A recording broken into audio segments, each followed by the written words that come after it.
Chapter 10. Could pleasure or delight be happiness? Stranger, this is a good place to stay. Here, pleasure is the highest good. I feel it, woo-hoo! I feel it, woo-hoo! I won't take up the question of whether happiness is something we feel until a later chapter. But if it is a feeling, what other feeling but pleasure could it be? No one would suppose that, say, anger, disappointment, grief, indignation, or stomachache is happiness. In addition, happiness is something we seek for its own sake. And who would ever think we seek pleasure for the sake of something else? But something is fishy here. Philosophers have a name for it. The hedonistic paradox. Pursued for its own sake, pleasure ceases to please. Burned-out pleasure-seekers find themselves asking each other, are we having fun yet? Not that amusements don't have their place. As one classical writer remarked, sometimes it is necessary to relax the tension on the bow, lest it break. But a lifetime of amusements would be unendurable. Imagine an eternity trapped in Disney World. One may think the prospect is dreadful only because Disney World is so jejune. But taken too far, all amusements are jejune. Besides, it is impossible to consume all of life in amusements.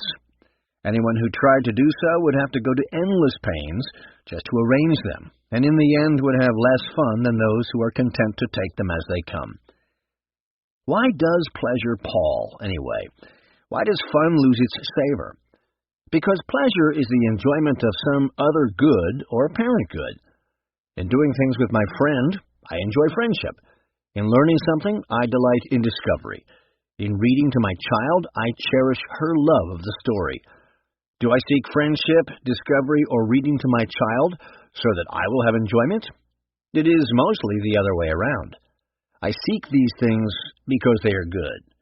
Because they are good, I enjoy them, and the enjoyment of them is pleasure. If we pursue what is good as the goal of our actions, pleasure comes as a side effect. But if we pursue pleasure itself as the goal, it becomes tedious. Hedonists get this backwards. Rather than viewing pleasure as repose in whatever is good, they view pleasure itself as the good. In fact, as the only good there is. From this point of view, a man does not really cherish his wife for her own sake. He cherishes only the pleasure he gets from her. It follows from this theory that if there were a way to have the pleasure of one's wife without the wife, then that would be just as good, or even better, as some think.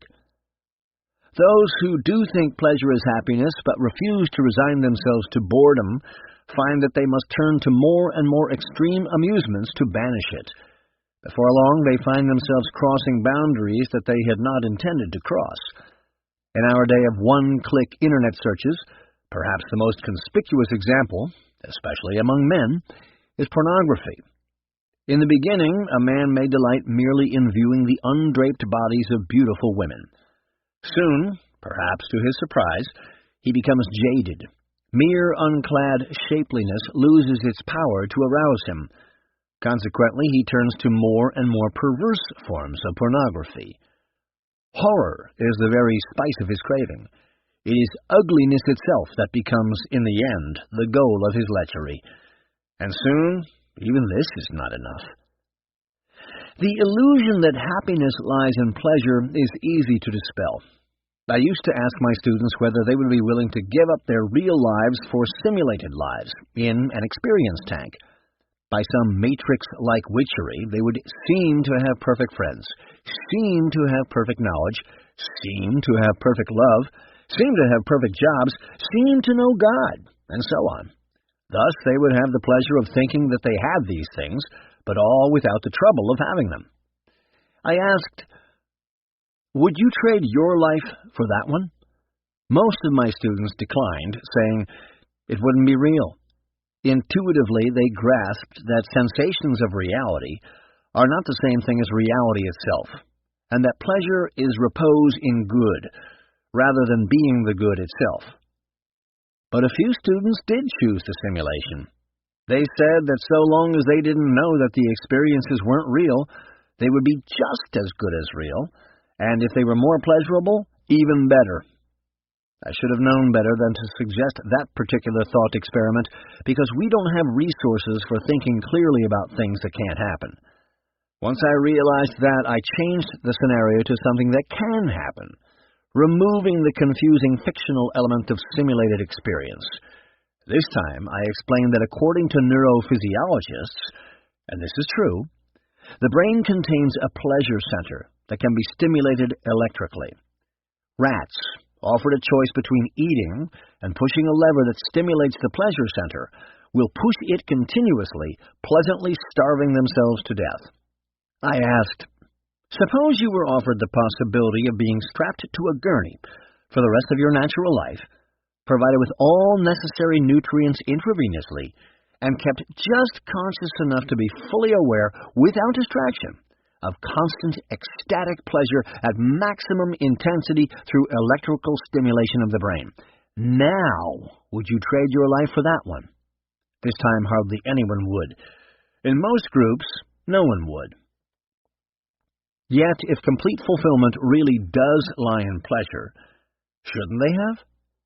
I don't think their final choice was mistaken. I think it means that at some level, they knew that complete fulfillment does not lie in pleasure. Even among young people who pursue pleasure with particular relentlessness, the confusion between happiness and pleasure withers in the glare of clear thought. At least with my students, it withered as a theory. Whether it withered in practice, in the way that they conducted their lives, is more difficult for a teacher to know. We touched on another reason for thinking that happiness is different from pleasure in one of the early chapters. For happiness is inconsistent with unhappiness. The jar cannot be both full and partly empty. So if pleasure is the same as happiness, pleasure must also be inconsistent with displeasure. But it isn't. The two experiences are co-possible. In fact, pleasure may even depend on pain. And I am not thinking of masochists. For instance, as Socrates pointed out, I experience the pleasure of scratching only so long as I itch. The moment the itching ends, so does the pleasure of ending it. We may take itching as a metaphor for all those appetites it is pleasant to scratch. So, if happiness really were the same as pleasure, then the best possible condition would be to itch intensely and continuously, just so that we can enjoy intense and continuous scratching. This is such a dreadful condition that Dante pictures it as one of the punishments in hell, where he says of two alchemists, spotted from head to foot with scabby crusts, "I've not seen a currycomb so fast, scrubbed by the stable boy whose master's coming, or by one waked against his will to hurry, as did each soul rake himself with the bite of fingernails in the great maddening itch." Occasionally someone says to me that the prospect of continual itching and continual scratching is not dreadful at all. As one of my students pointed out, beer drinkers eat salted peanuts to increase their thirst. Yes, of course, but their reason for increasing their thirst is not to have the pleasure of quenching it, but to be thirsty enough to bring themselves to drink enough to get drunk. For beer is a heavy drink, and apart from the pleasure of intoxication, drinking one beer after another is unpleasant. By making themselves thirsty, they offset that displeasure so that they can enjoy their drunkenness without distraction. Closely allied with the idea that happiness lies in pleasure is the idea touted by so-called positive psychologists that happiness lies in positive emotions. They suggest ways to have more of the positive and fewer of the negative. But surely there is a confusion here, too. No emotion is always good to have, and none is always bad. It depends. For example, although these psychologists classify sexual pleasure as a positive emotion, it would not be a happy thing to pursue it by neglecting one's wife and consorting with prostitutes. They classify disgust as a negative emotion, yet even they admit that we need to be and ought to be disgusted by such things as cruelty, dishonesty, and boorishness. But if no particular emotion is always bad or good, then isn't the very distinction between positive and negative emotions misleading? What are always good? In contrast, are virtues, if we have them, and they direct us to have the right emotions toward the right persons, in the right ways, on the right occasions, and for the right reasons. The view of virtue that I have just expressed arouses fierce opposition. For one of the axioms of the therapeutic culture is that we aren't responsible for our emotions and desires. We've all heard the mantras. Feelings are neither right nor wrong. They just are. I can't help how I feel, I just do. How I feel is who I am. It's true that we can't shut off unwanted feelings like a switch. And it's also true that the very effort of trying to suppress them can stir them up. Even so, our control over our inward life is much greater than we like to admit.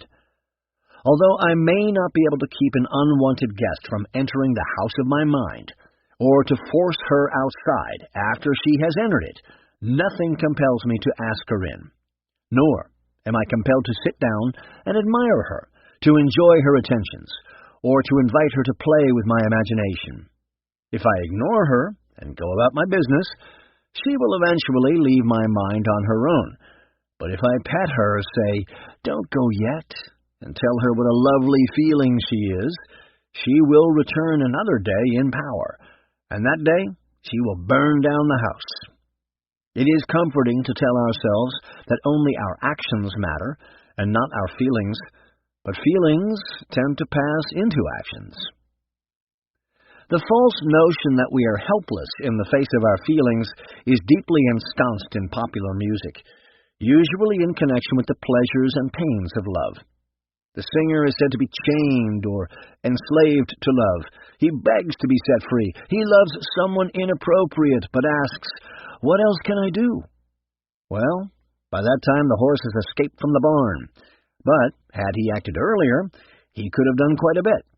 This is because, though the metaphor of falling suggests something inevitable, there is an element of planning, even in falling in love. The more time I spend with someone, the more likely I am to fall in love with her. The best way to avoid falling in love with an inappropriate person is to decide ahead of time which sorts of persons are appropriate and spend time only with them. The lesson to be drawn is that happiness has far less to do with pleasure than it has to do with what we teach ourselves to find pleasurable and painful.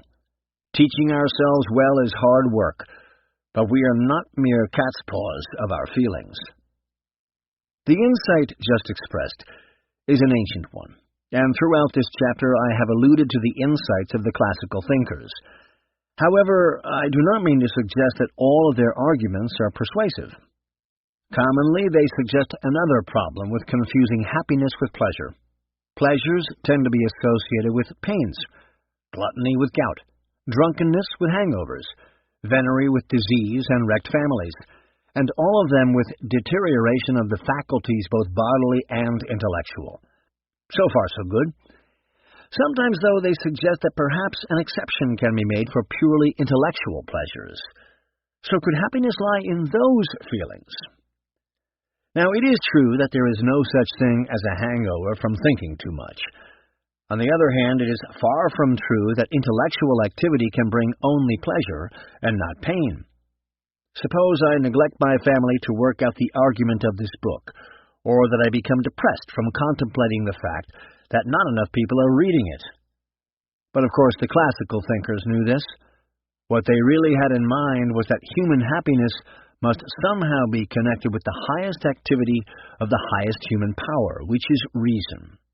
Is there any object of contemplation that cannot be pursued to our harm? I return to this question later in the book. But whether happiness lies in some use of reason is really a different question from whether it lies in pleasant feelings, and I think we now have enough information to settle that question. In brief, no, it doesn't. Pleasure pleases, but pleasure also palls. In itself, it is a grace note, an ornament to something that is truly good. It is the experience of enjoying and resting in that good. We must discern the difference between good and evil. We must learn to take pleasure in true goods rather than in evils that impersonate good, and we must acquire the disciplines of spirit that make doing so possible.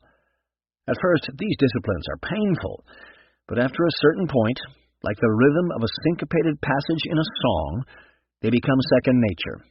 Not easy, perhaps, but a source of enjoyment in themselves. So pleasure weaves in and out, around and about our pursuit of the goods of life. Its chord thrums through happiness. Its chant proclaims its thrill. But pleasure is not the very meaning of happiness, and to think that it is leads to ruin. Chapter 11. Could painlessness or annihilation be happiness?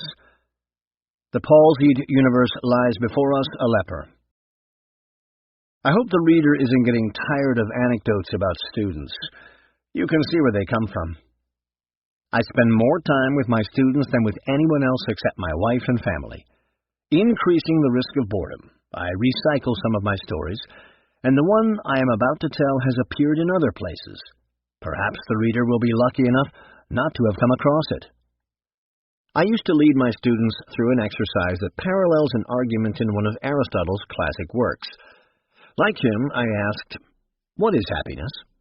Like his students, my students used to give answers such as pleasure, friendship, and wealth, though they called wealth success. Like him, I encouraged the students to scrutinize each of these common answers more deeply, using the same method as this book. In recent years, however, the exercise has started to fail. On one occasion, when I asked my students, "What is happiness?" the first half-dozen all gave versions of the answer, "Nothing but freedom from pain and suffering." The negative so filled their minds that they were unable to suggest anything positive that happiness might be. It is easy to see why someone who was often keenly unhappy might have lost the ability to imagine anything better than freedom from sadness and hurt. And it is certainly true that a person consumed by pain and suffering cannot be called happy. But between those truths and the idea that happiness is nothing but the absence of pain and suffering, however, is a very great distance indeed. My guess is that most of my students have lived all their young lives in pursuit of pleasure, as the young generally do, but with less restraint from our crumbling conventions than the young have tended to experience in previous generations. Consequently, the hedonistic paradox, which usually kicks in only after we have grown longer in the tooth, has already hit them. He who makes pleasure the object of his life hasn't usually got much of it, but only a basket of displeasures. Although my students don't formulate the paradox explicitly, I suspect that they feel it in their bones. In the last chapter, we saw that on the far side of the paradox lies the insight that pleasure comes as a byproduct of pursuing what is good in itself. Not many of my students get to the far side. Their parents, friends, and teachers, led on by the mighty enchanters of culture, blare in their ears that pleasure simply is happiness, simply is the good in itself. Living by this rule leads to sorrow. Consequently, their first cheerful idea that happiness is pleasure suffers a dark transmutation into the equally naive but morbid idea that happiness is just absence of pain. And that is what they say in my classroom. Not many of them look happy. Each year they have less sense of humor. Many show signs of exhaustion. Though they have never heard of Schopenhauer, they are intuitive Schopenhauerians. Although they may say things such as, "I am having an awesome life," as one of them did in a course survey, they grow weary in the midst of excitements. One sympathizes. To a person who is beginning to experience hedonistic burnout, freedom from pain might seem pretty good. Perhaps he used to think he could have pleasure all the time. Now he finds that the quest for it leaves him dismayed. But rather than questioning his initial premise, happiness is pleasure, he merely scales back his hopes. He no longer demands that the needle on the pleasure dial always points to the plus side. Instead, he counts himself happy if only it isn't on the minus. Alas, he should have questioned that initial premise. Woe that he wasn't thinking more clearly. Related to the idea of painlessness is the idea of annihilation. One would suppose that no one would cheer for nothingness, but oblivion is more popular than you might think. The theme that happiness lies in annihilation comes in three main variations, though they tend to appear in combinations. The first variation is, you don't exist anyway. Something like this idea crops up over and over in human history. The best-known version is found in Buddhism. Strictly speaking, such doctrines don't say you have to annihilate yourself, because they don't think there is any self there to annihilate. However, they say that the illusion of being a self causes endless trouble, just by making suffering possible. To banish the suffering, you have to banish the illusion. This is still an odd idea, because if the person suffering the illusion isn't real, then it isn't clear who is being exhorted to banish it. The second variation is, you exist, but you would be better off if you didn't. In this view, if you can't bring yourself to commit suicide, then you should make yourself as nearly nothing as you can, perhaps by anesthetizing yourself with narcotics, perhaps by meditating upon emptiness. Try not to feel. Try not to think. Thinking is but an idle waste of thought, and naught is everything, and everything is naught. But this way of thinking is also a waste of thought. The person contemplating suicide fancies that if only he no longer exists, he will be better off, because then he will no longer suffer. But if he does cease to exist, then how can one speak of how well off he is? There must still be someone for that someone to be better off. Thus, the suicidal person is trying to imagine an impossible future self who has ceased to exist but exists. On the other hand, if his future self really does exist, then how can he know whether that future self will be better off? Why shouldn't he be worse? The notion of trying to get as close to nothingness as possible doesn't hold up either. Those who use narcotics don't obliterate their thoughts. They merely replace them with stupid thoughts. Those who meditate on emptiness don't empty their minds. They merely fill them with thoughts of emptiness. Whatever unhappiness may make the thought of nothingness attractive, such choices are likely to make unhappiness worse. The third variation is, what exists isn't yourself, but a string of selves. You are annihilating yourself all the time. In this view, each mayfly self in the series replaces the one before, each one calling itself you merely because it remembers all the previous ones. Each time you do anything whatsoever, the you that did the deed ceases to exist by the very fact of doing it, its place taken by the you that the doing of the deed brings into existence. You will be much more comfortable, the argument runs, if you accept these facts gracefully and abandon any thought of continuity. For one thing, you can then dispense with having to take responsibility for your actions, because future selves can't be expected to keep the vows and promises of past ones. For another, you can stop worrying about where your life is going, because there isn't any your life, and the you that was worrying about it an instant ago has already disappeared. Life is just a series of relationships, projects, or masks put on and taken off like t-shirts. The links don't form a chain. In spring, you're with one person. In fall, with another. In January, you're into one thing. In February, into another. On Sunday, you wear one mask. On Monday, you wear another. Ultimately, this way of thinking is just as impossible to sustain as the other two we have considered. For to whom are we speaking when we say that you will be more comfortable abandoning the thought of continuity? If you wear these masks, then isn't there a you who wears them? And if you accept this mayfly philosophy, then who has accepted it? These reasons for rejecting the idea that happiness is mere painlessness or annihilation seem cogent, yet people do not always accept cogent reasons. Why? Perhaps one cause is emotional. They suffer a pervading sense of suffering, brokenness, tiredness, and the impermanence of all precious things. Yet that cannot be the whole story, because not everyone who suffers these feelings does reach annihilationist conclusions. I think that to become an annihilationist, a person must also consider his shattered condition natural and inevitable, so that, as the Borg say, resistance is futile. What if our shattered condition is not natural and inevitable? I don't think it is.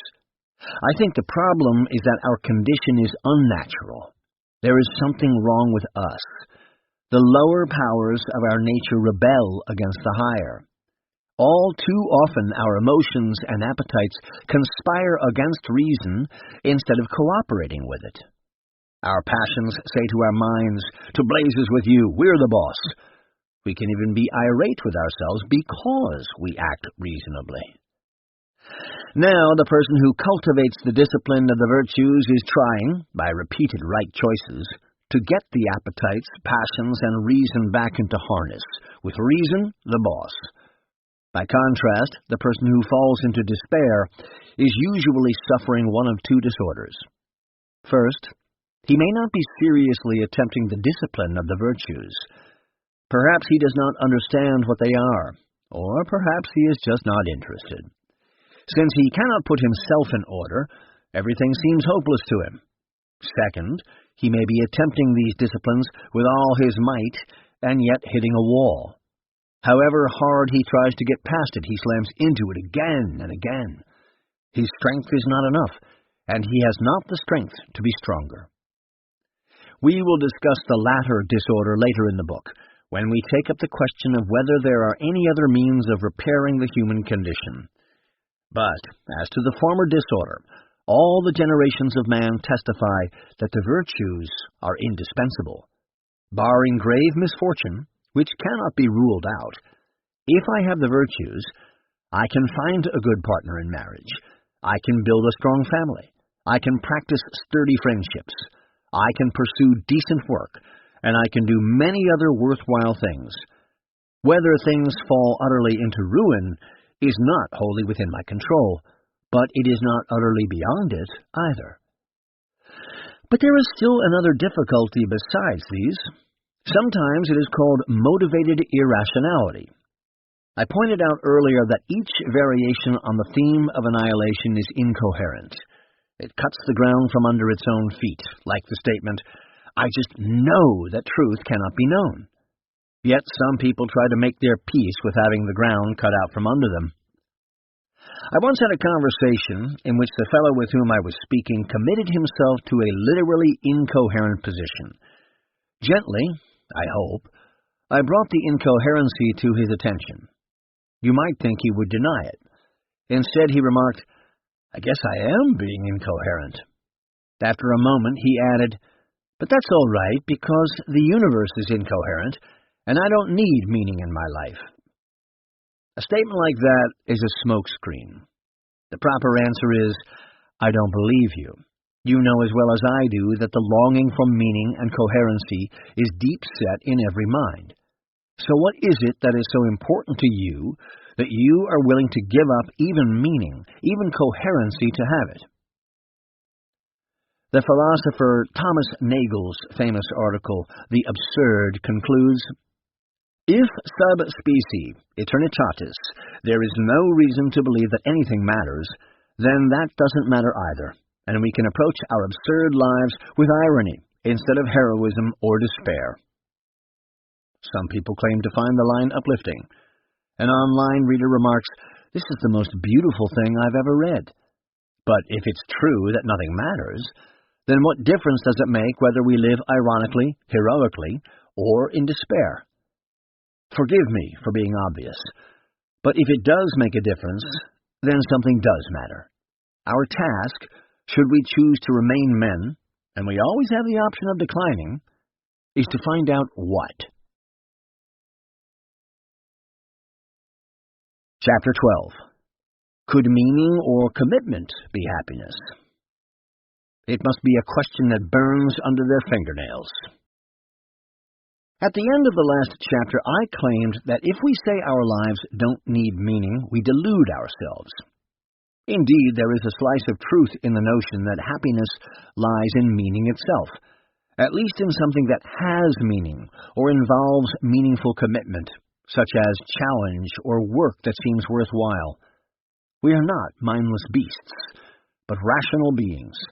A dog can be satisfied by food, mates, and his place in the pack, but relentlessly the human mind seeks to know what it all means. Freud warned of the supposedly dire consequences of sexual repression. Curiously, he didn't say much about the repression of the longing for meaning. The craving for things to mean something leaks, sneaks, or bursts past every attempt to contain it. So strong is it that those who fancy that they believe nothing often seem willing to believe anything. Though we may be distracted by other desires, the desire for meaning, a thrifty desire that wastes nothing, has its own uses for every one of them. We imagine, for example, that the avaricious man wants nothing but gain. But although some beasts accumulate, the beasts are not interested in gain the way humans are. No animal basks in the thought of how magnificent his pile of stuff makes him, of how great it makes the meaning of himself. Perhaps the longing for meaning can be bribed or bought off for a while. Perhaps the great quest can be delayed, but it cannot be ignored. Most of all, we wish to know what our lives mean, what others' lives mean, what it signifies that there is a world and we are in it. Have these desires any point or purpose, or are we like squirrels on an exercise wheel? The facile and the glib tell us, meaning is in the eye of the beholder. Things mean whatever you make of them. That would be convenient, wouldn't it? But wait a moment. Couldn't these answers be correct? After all, some meanings really are more or less arbitrary. We could have named a little girl Ruby instead of Sapphire, decided that the shape of P would signify the sound of B, or used the word 3 to mean two things and 2 to mean 3. And we do make things of our lives, for instance, by raising a family. Sometimes this is called making meaning. But nothing in life means whatever we make of it, and nothing more. I may decide to spend my life blowing bubbles, or pulling the wings off flies, but no decision of mine can make life mean the blowing of bubbles, or the pulling of wings off flies. I can't even make one of these two things mean the other one. Leaving aside the meaning of life as a whole, meaning isn't arbitrary, even in the details. A sneering insult means malice. There is no way to make it mean love. A kiss means affection. Though it can be used to betray, this deception is possible only because a kiss in itself means the opposite of betrayal. Otherwise, who would submit to being kissed? Although the meaning of an act can be overwritten by a contradictory meaning, as in the case of the Judas kiss, acts do have underlying meanings. The underlying meaning of an open-faced smile is goodwill. The underlying meaning of discussion is partnership in a search for understanding. The underlying meaning of marital intercourse is the mutual, total, and exclusive gift of each spouse to the other. Yes, we can associate anything with anything. Because I once ate a salami sandwich while watching some children at a playground, I may associate childhood with salami. Because a beloved friend was untrue, I may associate friendship with treachery. But even if childhood means salami to me, or friendship means treachery to me, the facts remain that the meaning of childhood is not salami, and the meaning of friendship is not treachery. If anything at all could mean anything at all, we could not even communicate the fact to each other. We could not communicate at all. We might as well run in circles saying, ba, ba, ba. Even the despairing statement, everything is meaningless, can be understood only against the background of a world in which, generally speaking, things do mean things, so that when we can't perceive the meanings that we most long to know, we are crushed and tempted to give up. I don't claim that discerning what it all means is easy. Plainly, though, there is a great difference between our having meaning and our actually knowing what it all means. Self-concocted meanings are just another variety of distraction, bribe, or payoff, deflecting us from seeking to find out what things mean really. But what does it mean to know what it all means? It means knowing the truth about what it all means. Meaning in this sense is not something we make up, but something we discover. We may have discovered only pieces of the truth, but in each piece that we think we've got, we have either got it right or got it wrong. It is amazing how easily we overlook the futility of self-concocted meanings. Consider the philosophers who speak of what they call the basic good of religion, or the positive psychologists who speak of what they call transcendence. Those are nice words, judging by the sound of them. But as these writers use them, they turn out to signify nothing more than connection or commitment with a source of meaning greater than we are. Work, the nation, the revolution, whatever it may be. The source doesn't have to be a true source. It just has to be a source. What if we choose a false source? In 12-step groups like Alcoholics Anonymous, the second step is affirming that we came to believe that a power greater than ourselves could restore us to sanity. Some years ago, I read a newspaper article by a reporter who went around asking the members of 12-step groups what they took this power to be. They gave all sorts of answers. One told the reporter, "For me, it's electricity." Perhaps the man who said this identified with the fellow in the old Ray Bradbury tale, who thought he was in touch with the all because he drowsed off while listening to the hum of high-tension power lines going everywhere. I'm sorry, the meaning of life is not electricity, nor is the meaning of life the all, which is only everything. Yes, my life is one thing amidst the totality of life and death. Animals and stars, harmonicas and pneumonia, pop concerts and yogurt smoothies, love, malice, lies, truths, and illusions. But saying that my life is part of all that is no good unless I know what all that means, and we are back to square one. Indeed, the all, or the everything, is one of the sillier candidates for meaning. The cosmos is not a greater thing than a person, but a lesser one. It has no knowledge, will, or self-awareness. We know it exists. It doesn't know that we exist. We know it is beautiful. It doesn't even know that there is such a thing as beauty. Perhaps it seems greater than we are because we are parts of it, but the statement that we are parts of it is equivocal. My hand is a part of me in the sense that the actions that I perform with my hand are my own actions. If you asked me who scrambled the breakfast eggs, I wouldn't say, the hand attached to me scrambled them, but I scrambled them, using my hand. I am not part of the cosmos in that sense, but only in the sense that I am inside it, the way I am inside my kitchen. I don't say that the kitchen scrambled the eggs, making use of me. I scrambled them. The kitchen is not the responsible party. I am. I am greater than the kitchen. In the same way, I am greater than the cosmos. So is every other distinct person. But let us not digress about the all. To further elucidate the fallacy I have been describing, let me return to one of my previous examples, the so-called positive psychologists.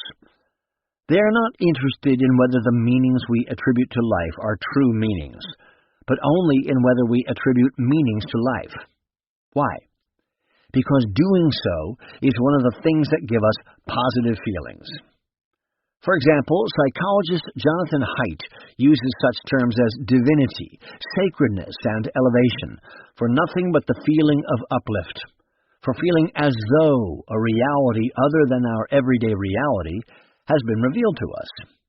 One might think Haidt is speaking about God and suggesting that such a reality actually can be revealed to us. No, Haidt, who says he is an atheist, is careful never to suggest that we are ever in touch with such a thing. For him, that doesn't matter. Even atheists have intimations of sacredness, he explains. particularly when in love or in nature. He adds, we just don't infer that God caused those feelings. Whether God caused those feelings rather misses the point.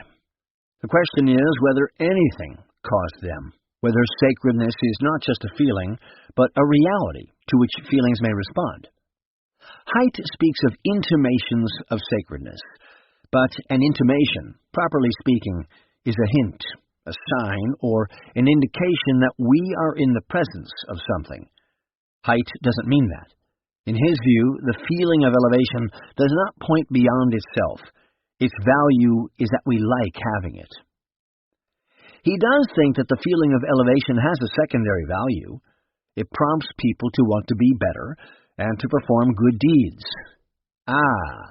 But do they actually become better, and do they really perform the good deeds? Disappointedly, he confesses that according to his research, by and large, they don't. Love could be the answer, he writes, but what, for Haidt, is love? Just another positive feeling. So we are going nowhere.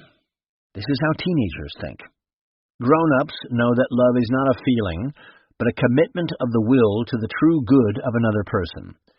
To be sure, it is usually accompanied by feelings, but one may have splendid feelings without loving, and one may love even though feelings have run dry. Haidt even admits that feelings of elevation can be artificially produced. In a moment of bathos, he reveals that he and his students have experimented with various ways of inducing elevation, and that among the methods that work well are selections from the Oprah Winfrey Show. Positive psychologists Christopher Peterson and Martin E. P. Seligman think of meaning in much the same sentimental way. Transcendence, they say, is a trait of character that supports those positive feelings. But what do they mean by transcendence? We define it here in the broad sense, as the connection to something higher, the belief that there is meaning or purpose larger than ourselves. Elsewhere, Seligman describes how he studies this transcendence. He administers a questionnaire. First, he asks subjects to consider whether they have a philosophy of life that tells them their place in the universe, and whether they derive meaning from attachment to something larger than they are. Then he asks them to give themselves scores on two items: whether they have a calling in life, and whether their lives have strong purpose. This, he says, is your spirituality score.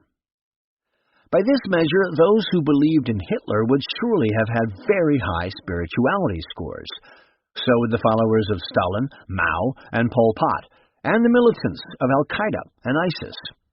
One supposes that all these people had positive feelings about what they were doing. While the positive psychologists do not include hatred among the positive feelings, they do include love. Loaded as these fanatics were with loving devotion to the cause, it seems that the positive psychologists should say that they were happy. I am not thinking so much of the sheer wickedness of such personalities and movements as of the fact that their ideologies are false. Can a person whose life is based on a delusion be called happy? Some would say ignorance is bliss, and if bliss is nothing but good feelings, they are right. But we have already considered this idea and found it wanting. In considering whether a life based on a delusion can be called happy, we might also ponder Solon's contention, examined by Aristotle, that we cannot properly judge whether someone has led a happy life until he has died. He was not merely suggesting that up until the point of death something may change for the worse, although that is true. The deeper point of his remark is that before someone dies, we cannot see the pattern of his life as a whole. Let us imagine an attorney and statesman who devotes his career to proving the innocence of a group of persons who have been imprisoned, he thinks falsely, for conspiring in cruel and violent crimes.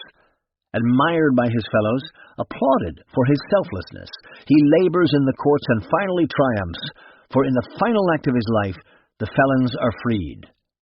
But in the epilogue, while his body is cooling in the ground, we learn that they were guilty after all. Though he didn't live to find out, as soon as they were released, They went on a terroristic spree, torturing, raping, and dismembering scores of persons. Would you say the man's life was a blessed one? Was it fulfilled? Did it attain its end? Most people would say no. The man himself would say no. A hope truly worth hoping is to discover the meanings that truly inhere in things.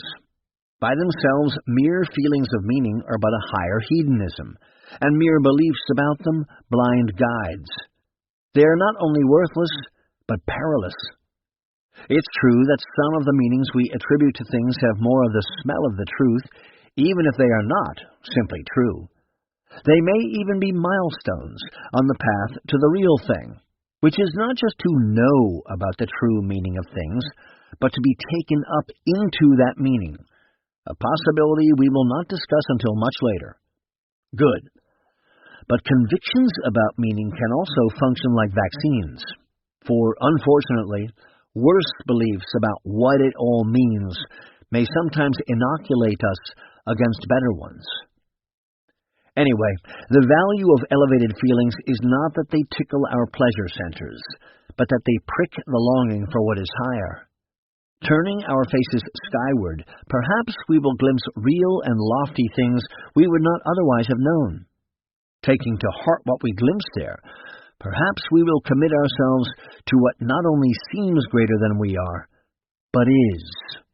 Everything else is smoke, spray, blood, spume, and vanity. Chapter 13. Could love or friendship be happiness? Well did one say to his friend, "Thou half of my soul." According to one common view, friends are wonderful. Love is all you need, and if only you have friends and love, you will live happily ever after. This sets an awfully high bar for relationships, and legions of disappointed people lurch to the opposite extreme. In their view, friendship is a weak reed, love is unreliable, and you can't ever trust yourself to another person. Although views about ordinary friendship swing between the same two extremes, the contrast is probably most vivid in erotic relationships. Typical expressions of the love-is-all-you-need view range the gamut from fairy tale princesses, who live happily ever after, to the steamy pulp novels mislabeled romances these days. Typical of the never-trust-anyone view was the remark of a young woman who attended a talk about marriage I gave at a liberal arts college. I had argued that matrimonial love asks the husband and wife to give themselves totally, exclusively, and mutually to each other. She spoke up during the Q&A to say, "If that's what marriage really is, you're pushing me away from it more and more."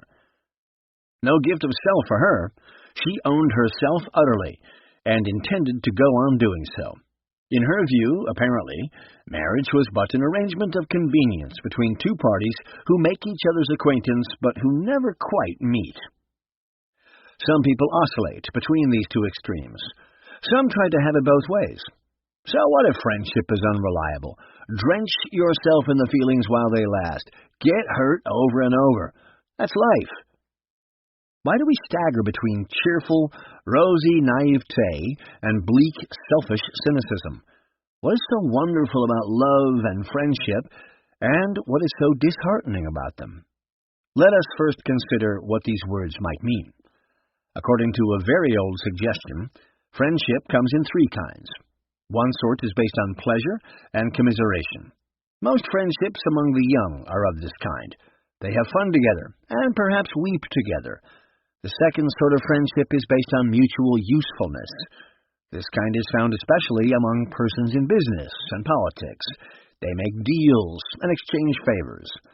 But the truest sort of friendship, the one most deserving of the name, the reality of which those other two are but shadows, is a partnership in a good life, bound by a commitment of the will. I will my friends good. I will my friends good for my friend. I will it not as something alien to me, but as my own good. The name of this commitment is love. It is a little risky using this term because in English the word love is used for so many things. To many people today the word means sex, And it is true that the intensity of the marital friendship can reach great heights. But there are many kinds of friendship, and a certain kind of love is native to each. The friendship of brothers, the friendship of colleagues, the friendship of companions in a task. In themselves, these and many other kinds of love lack the least trace of eros. The converse is also true. There are many erotic relationships that lack the least trace of love or friendship. In some cultures, friends speak freely of their feelings. In others, they are reticent. Although Americans have little reticence in general, men in our sex-obsessed society rarely speak of what their friendships with other men mean to them, for fear that these admissions might be taken in a sexual light.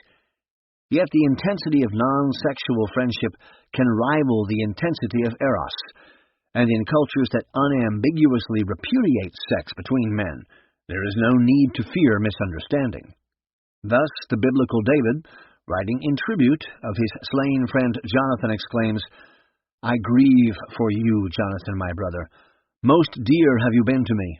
More precious have I held love for you than love for women." Setting sexual passion aside, the emotions associated with love in general arise from the good things the friends accomplish together. In the case of spouses, for example, raising their family, and in the case of fellow strugglers in a cause, mutual commitment and help. These emotions include confidence that what they have begun well will get better, exultation because each glories in the other's good, consolation because their delight in a shared good gives each a remedy against sadness, and a certain exuberance because their work together lifts low spirits and overcomes even grave tribulation. But these emotions are not themselves love. They spring up because friends, with all their hearts, concur in something good apart from feelings. For if I love you, then not only am I glad of your existence, but I also seek your good, and I know it is good that I do so. I want you to be. I want you to live. I want good things for you. I want to do good things for you. I even want to do good things because of you. Good itself seems better because of you. This view of love as a commitment of the will is most spectacularly on display in the Western marriage vows, because the spouses promise to love.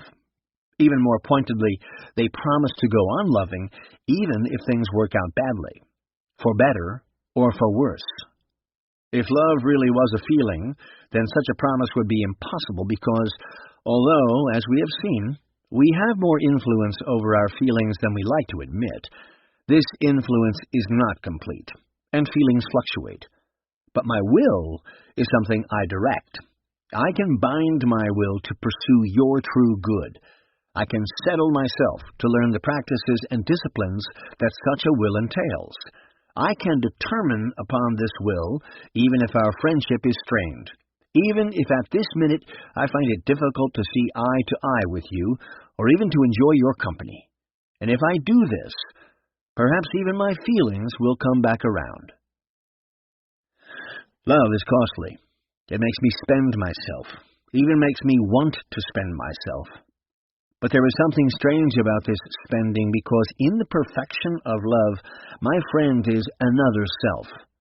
Even though I forget myself, I am not diminished by the forgetting. I lose myself, only to find myself in a more spacious continent. But no such discovery is possible if the will is unwilling to be bound. Love has the fragrance of eternity, yet for finite beings it also has a scent of fear, of precariousness, of risk of loss. Why? One reason is that since my happiness is now joined with the happiness of someone else, I am vulnerable.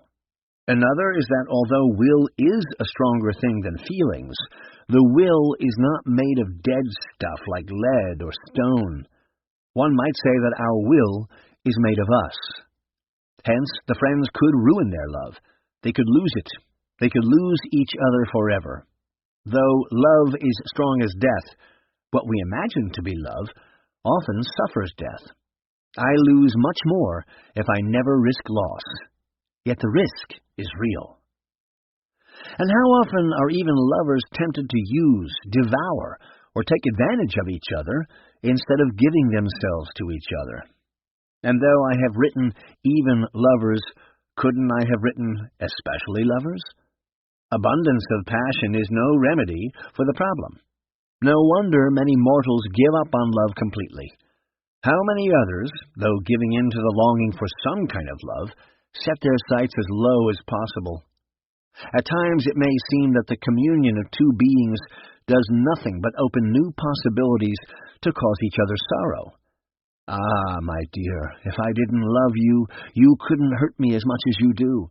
If you didn't love me, the wound I give your heart wouldn't sting so dreadfully, like death. It may be said that this imperfection of mortal friendship, the fact that we do not love well enough, and may let each other down, has a cure because it is a disease. Let us love each other better. May we implement this cure. But mortal friendship faces another problem besides its imperfection, its insufficiency, which cannot be cured, because, unlike the imperfection of love, it is not a disease. What I mean is that even when we do love well, mortal love is not enough. Not because we love so poorly, but in itself, and by its essence, love is not enough. For all its beauty, precisely because of its beauty, it cannot satisfy us completely, and the more deeply someone loves, the more keenly he feels this to be true. This is especially agonizingly true in erotic love. Nothing so fully promises completeness, nothing so intensifies the longing for it as the teasing foretaste of it in bodily union. Yet so great is the yearning aroused by this foretaste that nothing falls so short. No two people can be everything to each other for long. Some people take this point too literally. They think that since no two people can be everything to each other, the problem of insufficiency can be overcome by adding a few more people, whether by way of polygamy, polyamory, so-called open marriage, or outright cheating. This is a delusion, for it makes the insufficiency infinitely worse. In erotic love, I not only want to give, I want to give my very self. But I cannot divide myself into parts. The only way to give myself at all is to give myself completely and exclusively. If I say, I give 25% of myself to each of you, I am not really giving myself to anyone. Aren't love poems all over the world addressed from the lover to the beloved? A lyric, to my darlings, Mary, Ellen, Susan, Penelope, Martha, Hortense, and Gwen, would be recognized everywhere as farce. The insufficiency of mortal love is a fact that even the most devoted lovers eventually confront. Many are those who would rather not love than endure love's malaise and deficiency. Many who would rather give up that fragrance of eternity just because it is only a fragrance. So even if the human lover gives himself, somehow not even all of him is enough. The beloved cries to the mortal lover, "Why, after wounding this heart, have you not healed it?" Because no mortal can heal it. What is the root of this wound?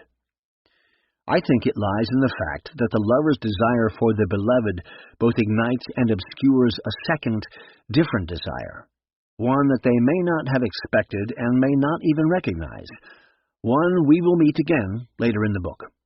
Their erotic longing provokes a mysterious second longing, of which eros, by itself, is only an image, because this strange second longing is not eros, but is only awakened by eros.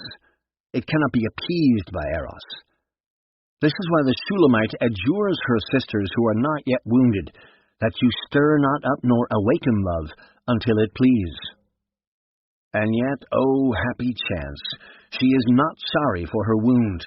It is not one that kills, but one that gives life. She would rather suffer the wound without healing than never have been pierced in the first place. She would rather yearn without fulfillment than never have been awakened to the yearning. Confusion of the two longings, of erotic longing per se, with the other longing that erotic longing awakens, brings many lovers to grief. They expect their embraces to satisfy not only the longing that embraces can satisfy, but also the longing that embraces stir up and cannot satisfy. Demanding that their love satisfy the second longing too, they become tyrannical. Discovering that it cannot be satisfied, they misdiagnose the problem. He thinks, it is my wife's fault. She thinks, it is my husband's fault. They think, it is the fault of our marriage. Or perhaps they blame faithfulness, promises, or love itself. There is nothing wrong with faithfulness, promises, or love. There may not even be anything wrong with these particular husbands, wives, or marriages. What vexes these souls is that they are getting the first appeasable longing mixed up with the second unappeasable longing. Suppose we could have the appeasable longing without the unappeasable one. Suppose we could experience eros without the transcendent something that it so terribly resembles. Would that be better? No, because that transcendent something is the very thing that makes eros what it is for human beings. Without it, passion would be nothing more than sex, as it is among the animals, a bodily stress, followed by relief, perhaps with an added urge to nest. Who knows? Together the lovers might seek to find out whether anything really can appease that second longing. Together they may find greater success than either could have found by hunting for the answer alone. That is an aspiration truly worthy of their love. But perfect happiness cannot lie in any form of mortal love, because the lovers are not the remedy for this sweet wound. They are but the balm that makes the sweet wound endurable. Chapter 14. Could virtue be happiness? Know then this truth, enough for man to know, virtue alone is happiness below. Our discussion so far has given us good reason to think that without virtue, other goods are scarcely good. Could virtue itself, then, be happiness? Dozens of thinkers have sworn that it is. Seneca asked, "Pray tell me what return one gets for righteousness, innocence, magnanimity, chastity, temperance. If you wish for anything beyond these virtues, you do not wish for the virtues themselves." Nearer our time, Spinoza declared, "Blessedness is not the reward of virtue, but virtue itself." The motto, "Virtue is its own reward," is a cultural commonplace. Probably few of those who say such things mean them in the literal sense. Rather than thinking that virtue alone will bring happiness, they may think merely that though virtue is the noblest good, other things too are sweet, and virtue alone is insufficient. Even so, the unadulterated idea has had plenty of defenders. The first and most famous of them, Socrates. Polus. What? And does all happiness consist in this? Socrates. Yes, indeed, Polus, that is my doctrine. The men and women who are gentle and good are also happy, as I maintain, and the unjust and evil are miserable. In the same vein, Marcus Tullius Cicero exults, "If then it is happiness to rejoice in such goods of the soul, that is, virtues, we are bound to admit that they are all happy." Brutus asks, "Even in torture and upon the rack?" Cicero fires back, "Do you think I meant on beds of violets and roses?" Elsewhere he says, "You do not know, foolish man, you do not know what power virtue possesses. You only usurp the name of virtue. You are a stranger to her influence. No man who is wholly consistent within himself, and who reposes all his interests in himself alone, can be other than completely happy." But, much earlier, Aristotle had dismissed this idea. Those who say that the victim on the rack, or the man who falls into great misfortunes, is happy if he is good, are, whether they mean to or not, talking nonsense. This seems so obvious that many readers will be content to end the chapter here. Sometimes, though, there may be reasons to change our minds, even about things we think plain. A theory is best tested at its highest point, and those who made the highest effort to prove the sufficiency of virtue were the Stoics. So, before passing on, let's consider whether even the Stoics could make the theory that virtue is happiness work. For clarity, in speaking of virtue, we don't mean just doing right things, but having right traits of character. A thief is not praised for honesty if he abstains from theft while being watched, nor are we asking whether we should practice virtue, even if it doesn't make us happy, but whether virtue is itself happiness. We aren't asking whether the truly virtuous can bear sorrow, but whether they are free of it. The nobility of Stoicism comes from its insistence on the point we aren't investigating, that we should always practice virtue. But the strained quality of its arguments comes from its insistence that happiness lies in virtue and nothing else. How is it even possible to suppose that the sage who practices virtue is happy when his bones are pulled from their sockets, his body shudders in poverty, or he is exiled from friends and family? The Stoic answer? Happiness is in the mind alone, and circumstances like torture, poverty, and exile are outside it. We are always free to decide what to make of such externals, because the virtuous mind is sovereign within its domain. Marcus Aurelius consoles himself, "If you remove the opinion, I have been harmed, then you remove the complaint. If you remove the complaint, then you remove the harm." Why? Because if something outside you gives pain, what disturbs you is not the thing, but your judgment about it. It is in your power to wipe out this judgment now. With apologies to John Donne, the attitude of the Stoic sage is that he is an island, entire of itself. Though he makes brave talk about being but a part of the cosmos, in fact he thinks he is sovereign, set apart from the rest of its inhabitants. Cicero describes the Stoic wise man as one who is wholly consistent within himself, and who reposes all his interests in himself alone, and he considers this good. Epictetus goes so far as to say that refusing to view anything as harmful makes us independent, not only of enemies, but of friends. Do we not remember that no man either hurts another or does good to another, but that a man's opinion about each thing is that which hurts him, is that which overturns him? We may be forgiven for thinking that this kind of virtue is more like a vice, or perhaps two vices, selfishness and pride. According to Epictetus, the fortress of the Stoic soul is impregnable.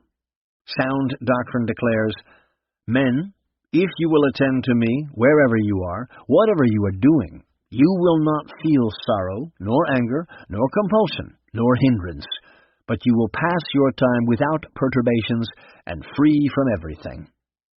A man who has this peace rightly reflects, "Now no evil can happen to me.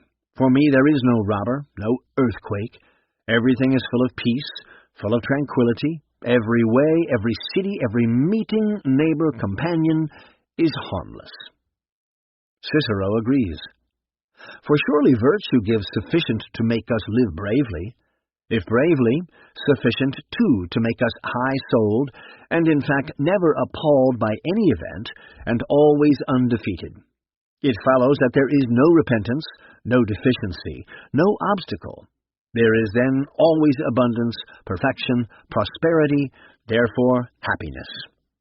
For just as folly never thinks it has obtained enough, so wisdom is always contented with its present lot, and is never self-repentant. Yet sometimes even Cicero finds Stoicism hard to stomach.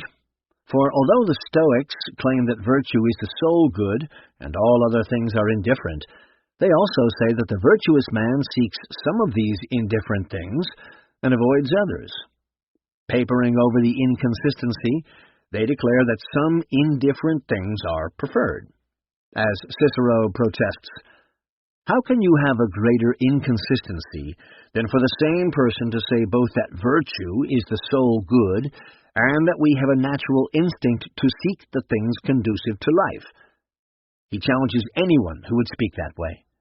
Let him prove that I shall be readier to despise money if I believe it to be a thing preferred than if I believe it to be a good, and braver to endure pain if I say it is irksome and hard to bear and contrary to nature than if I call it an evil.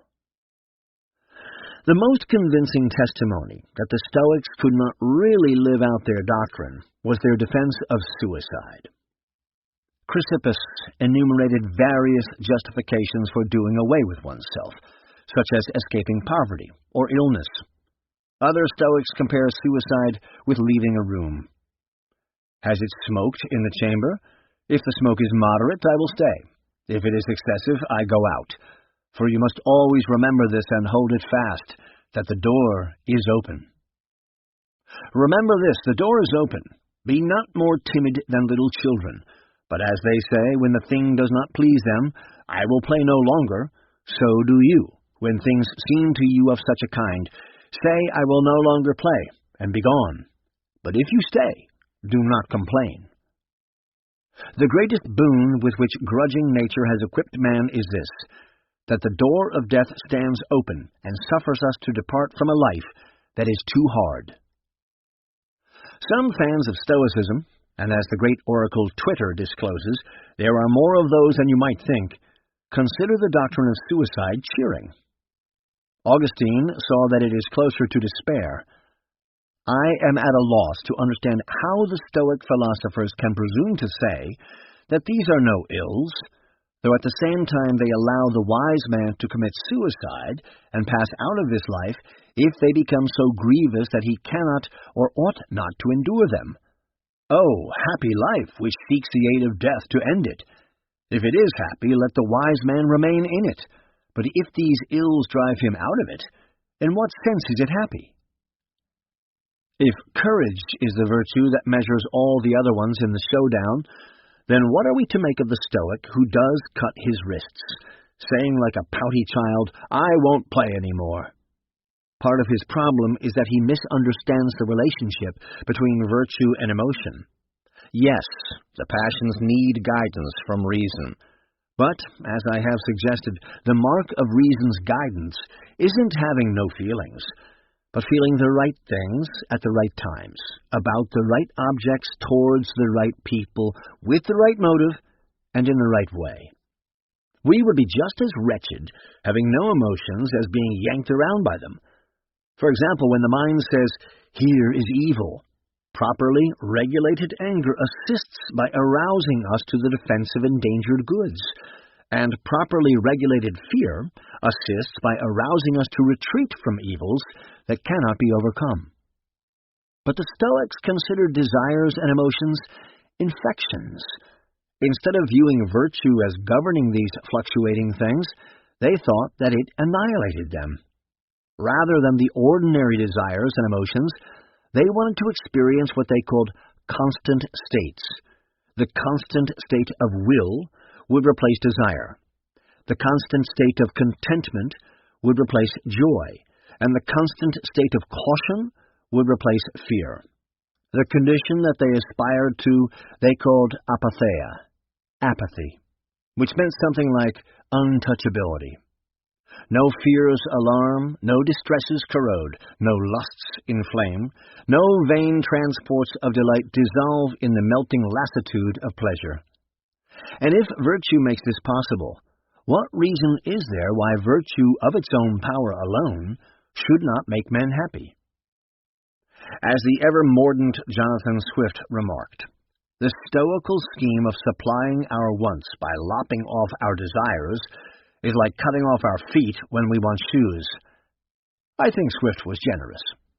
Can we really lop off our desires anyway? Persons striving along the Stoic path found that they were just as exposed to the turbulence of desires as others were. Their teachers said this was because nothing less than perfect virtue is of any use at all. They promised that although all along the way the sojourner will suffer, all in a flash he will experience a change or conversion and become tranquil. Just as a drowning man is unable to breathe whether he is 500 fathoms or 1 cubit from the surface, they said, So a man is lost to happiness, whether he is a long way from virtue or getting close. Just as the blind cannot see, even if they are going to regain their sight, so those advancing toward virtue are stupid and depraved until they get there. But when they do get there, they can see and they can breathe. From the fact that they offered such vivid illustrations, wouldn't you think that the Stoics had experienced this conversion? Alas, they had not. Seneca turns what should have been a humble confession into a sullen boast. I am not wise, and just to nourish your ill will, I will not be wise. Demand from me, then, not that I am equal to the best, but that I am better than the bad.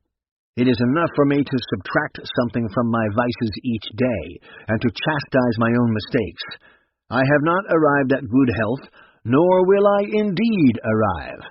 I am concocting balms rather than cures for my gout, content if it visits me less often and less acutely. Yet compared with your feet, you weaklings, I am a runner. It seems that the Stoic's wise man, who needs nothing but his virtue for his happiness, does not exist. And if not even the Stoics could consistently uphold the view that virtue is happiness, I think we may conclude that no one could. We already knew that true virtue contributes enormously to happiness, but we would have to tie our minds behind our backs to think that no more is needed.